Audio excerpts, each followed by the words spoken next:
ఎప్పుడు చట్టం గురించి బోధిస్తావు కదరా, ఈసారి మేం నేర్పిస్తాం చట్టం. అరెస్ట్ చేస్తుంటే కారణం చెప్పాలి, వారెంట్ చూపించాలి. అన్ని చూపిస్తాం, లోపలికెక్కు. మీరు ఎవడో చెప్పింది అరెస్ట్ చేశారు. రేపు నన్ను మేజిస్ట్రేట్ ముందు హాజరు చేయకుండా నా మీద చిన్న గీత పడ్డ మీ ఉద్యోగాలు పోవడం గ్యారంటీ.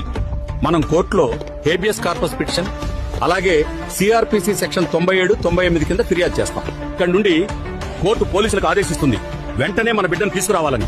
వారెంట్ లేకుండా ఎలాంటి సమాచారం ఇవ్వకుండా అట్లీస్ట్ పిటిషన్ ఫైల్ చూపకుండా ఒక పౌరుణ్ణి మీరు తాకే హక్కు కూడా మీకు లేదు. పోలీసులు చట్టానికి మించిన వారు కాదు. అతనిపై ఆరోపణలు ఉంటే చట్టం చెప్పిన ప్రక్రియలోనే వ్యవహరించాలి. సిఆర్పిసి సెక్షన్ 97, 97, 57 మరియు ఐపీసీ సెక్షన్ 341, 342 కింద మీరు చేసింది నేరం.